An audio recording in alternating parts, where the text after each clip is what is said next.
I met Chandler about 2010 when I was doing some research on the relationship between farming, actually, subsistence farmers around the world with global brands.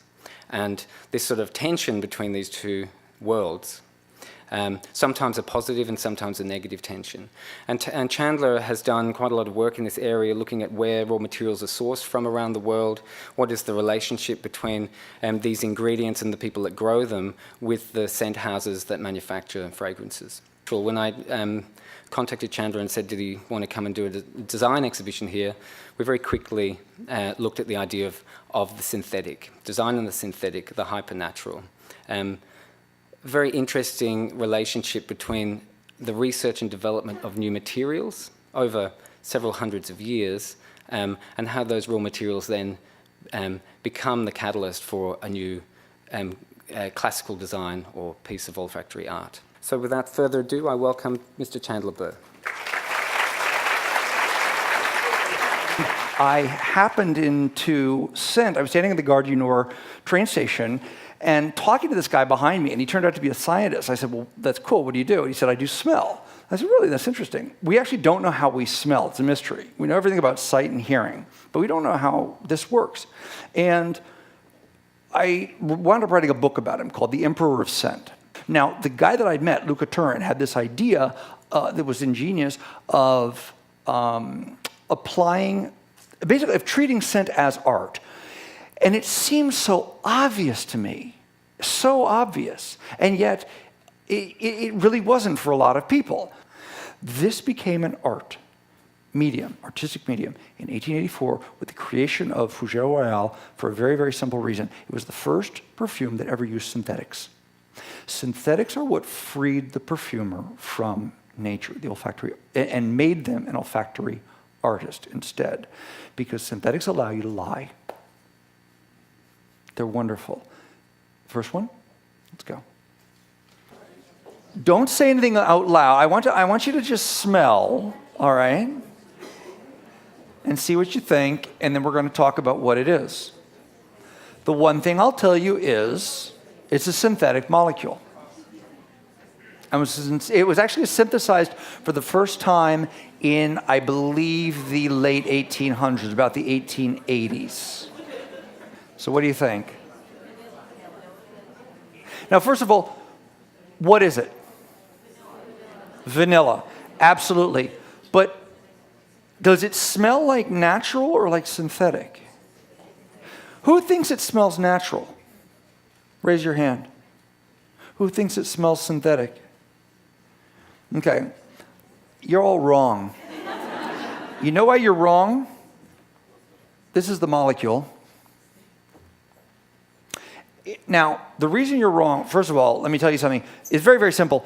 Vanillin is actually in the vanilla bean, which is an orchid, is methyl vanilla. It has a methyl functional group on it. What happened was they took off the methyl group and they put on an ethyl group. You know what they got? They got a vanillin that is almost twice as strong smelling. I think it's 1.75 if you measure it by volatility. And it's not only twice as strong, it's more gourmand, more delicious, and more beautiful. And you know why you're wrong about this? I mean, I'm joking, but at the same time, if you give 100 people methyl vanillin, the natural, and ethyl, the synthetic, and you ask them which is the natural, 100% of them choose the synthetic. It smells more real than real. The natural next to it smells like a pale carbon copy. It's fascinating. It's hyper-real. It's hyper-natural. This was a molecule that was put into a work that was created by a great artist, and the work was created in 1925. Does anybody know? And it used vanilla in a different way than it had ever been used. I'm going to use painting, for example. We had things of the caves of Lascaux. Okay, what is that? Charcoal, and actually, does anybody know what they used? Because I don't.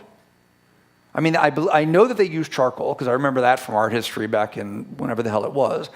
but they're very, very primitive pigments that you use, and they were, of course, all natural, and they were limited by the natural materials. But they did these things, okay? Today we have these astonishing acrylics, things that glow in the dark. They're different kinds now. There's a synthetic watercolor that's changing the way watercolor works and all this sort of thing. So it's astonishing. The technology is pushing this stuff forward. Technology pushes every single artistic medium forward. Now, it took this and it allowed this artist to do something that was absolutely extraordinary, to create a scent where you were able to be abstract. This, what you're smelling, as I said, this is not really vanilla. It's an abstracted idea of vanilla. It's more powerful. It's different. It's subtle. Wait until we get to the next one. But this is subtle. And when you talk to the scent artists, what they tell you is it allows you to lie better, to manipulate better. The work is Shalimar, 1925, by Jacques Galland. And it's extraordinary. It is one of the first great gourmand perfumes. Now remember what's going on in the 20s, the other movements that are happening then, and Art Deco and Art Nouveau, and sort of the very, very, very beginnings of what will become modernism. There is surrealism.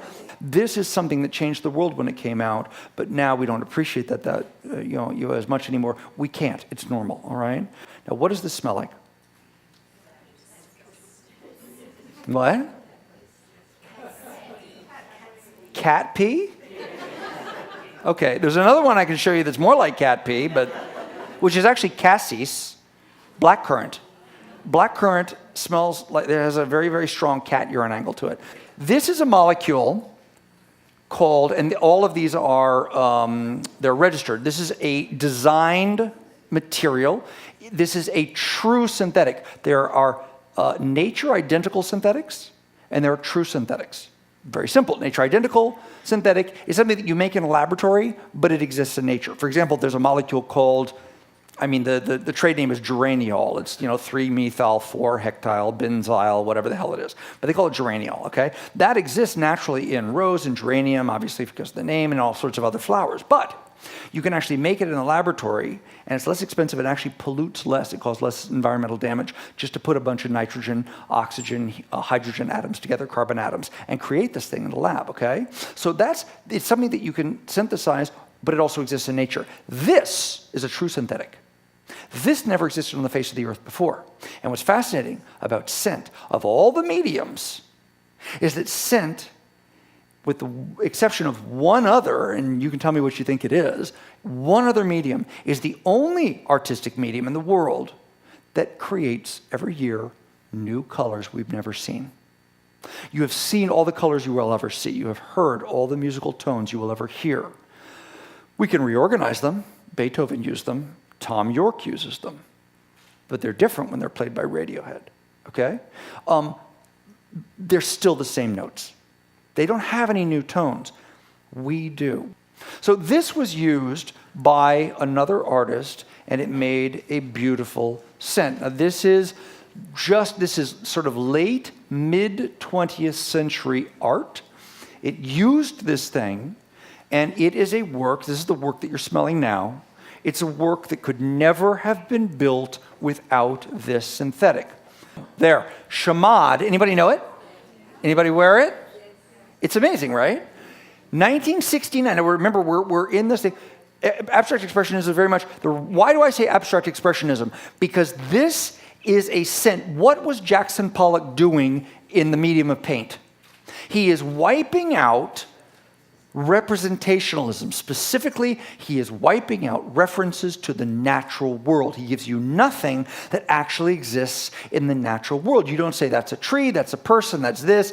Chagall then does, Chagall does representational art, but then he does a magic surrealism type thing. It's Gabriel Garcia Marquez, but in paint, where horses fly and, all sorts of things. Magritte, of course, the surrealism sort of thing. Chamade is the same. But Chamade is not Chagall. Chamade is more Pollock. Chamade, I think, most specifically, is Rothko. This form of colors in front of you. these abstract ideas, which is what scents are, that Guerlain put these together with that molecule. That molecule allowed him to design something that had never been made. It's an extraordinary work, I think. It doesn't have anything. You can't say, oh, that's the smell of a tree. That's the smell of a flower. He doesn't want to do that. Edmund Rudnitska, probably the greatest mid-20th century olfactory artist, photorealism, Diorissimo, a photorealist treatment of lily of the valley. It's absolutely beautiful. But this is the exact opposite. This is where you recognize nothing. It's a very interesting choice to make artistically. I think it's beautiful. Now, what do you think of this?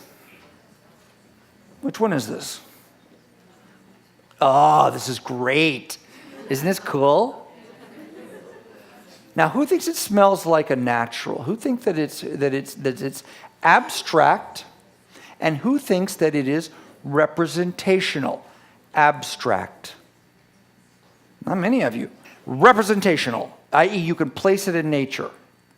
This is meant to be representational. It is meant to represent something that exists in the natural world. Now, the name given to this, again, this has a very complex UPAC chemical name, but the name given to it is polysantalol. Santal in French is sandalwood. So this is one of the many molecules that have been created that give you an aspect of sandalwood, all right? It's beautiful, isn't it? It's not meant to be abstract, it's meant to be specific. It's meant to be real world. Do you smell that? I love this work. Again, this molecule, it was put into this work by, it's the same artist in this case. I think this is one of the most underappreciated great works of the last half of the 20th century. I don't know why. As a matter of fact, I've just written something about it. I just filed it with my editor. The work is extraordinary. You really have to wear this to understand the beauty of it. The paper does not do it justice. But I think that it's absolutely wonderful. What's interesting about it to me is that it is very, very, it is not grandstanding. As you get more into the, farther into the 20th century, you come upon schools that don't do that. Photorealism is actually interesting because photorealism gives you real sense, but those things, because you recognize them so easily, they can be engineered in a way where they are not as obvious. They don't shout, okay?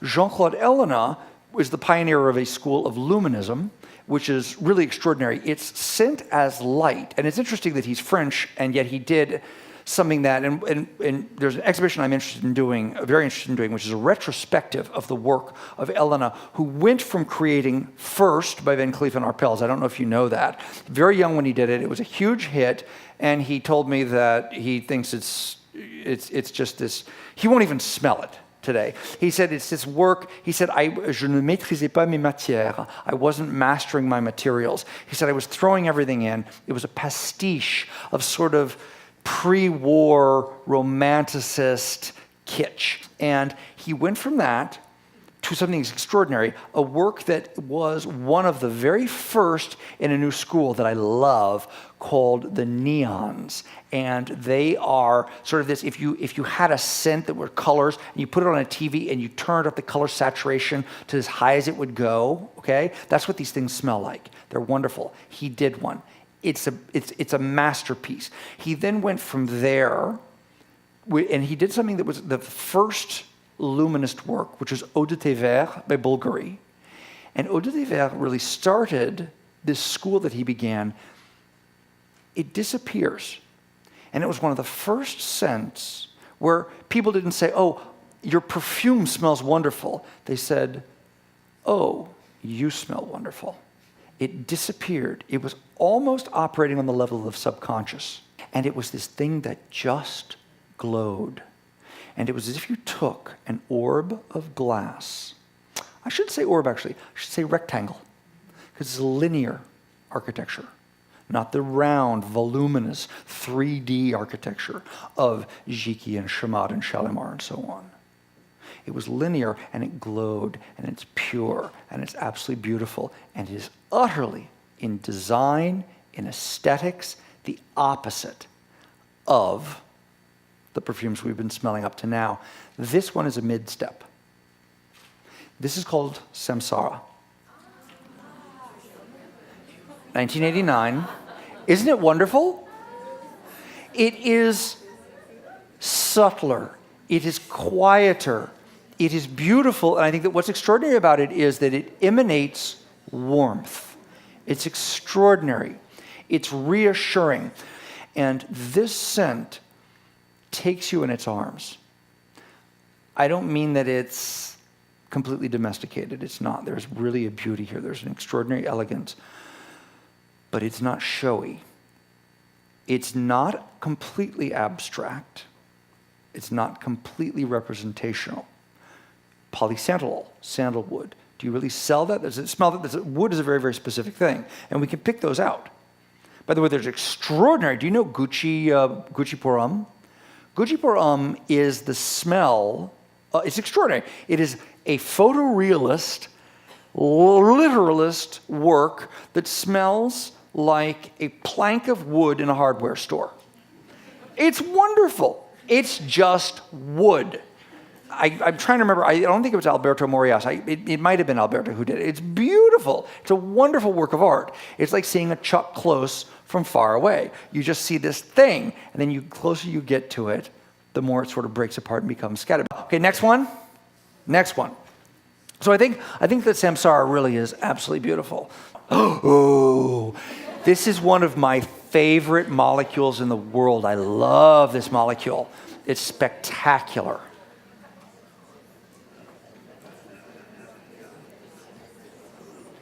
The name of this molecule is SIS3 Hexanol. This thing is my baby. I love it. SIS3 Hexanol smells, to me, exactly halfway between freshly cut grass and green, unripe banana, with that sort of fruity, slightly floral aspect to it.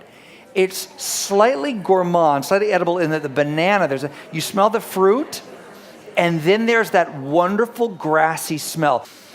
It does not, there are molecules that smell like they're full of light. Polysantalol, I think, glows. This does not glow at all. I do not think that there is light to this. It can be used in luminous works, and it has been used in luminous works. But I think that what it does is it cuts. It's not exactly a knife blade, but it is something that is relatively sharp, that moves through you. And with such beauty, this is a work that uses SIS3 Hexanol. I'm sure you will recognize it in the mix. 1999, realism. Not photorealism in this case. It's not reproducing something exactly, but realism. It is giving you something specific in nature without hitting it on the head too hard, like Diarissimo, which is just that lily of the valley, or Gucci pour Homme, which is just that wood. This is called Aqua Allegoria collection. This is Erba Fresca. Fresh grass, cool grass, excuse me. And I just think it's spectacularly beautiful. And the thing about art is that it has absolutely no use whatsoever. I don't know if that's there are so many ways in which you try to define art, and then you say, well, art can never have a practical use. Well, that's not true, because you have beautiful buildings that are extraordinary works of art, and they can have, practical uses. Does it have to have a use? It can. It can. These don't, any more than music. But my God, you listen to Satie, which I think this sort of reflects. And you are calmed. These chords that progress so beautifully, liltingly. This is certainly a work that is done in a major key. It makes you happy. It is a lie. It is one of the most beautiful examples of manipulation I've ever come across. My husband and I spray it on our bed at night. And our kids come in and go like this with the pillow. And if they do it before they've taken a shower, my 8-year-old, because his hands smell like he's put them inside some dead animal, usually. I say, get off the pillow. But he comes in, smells it. And it's just wonderful. Isn't it beautiful? It's an artificial creation. It's no more real than Sati or Hockney with those swimming pool paintings. They're so cool, and you look at them. But it's just wonderful.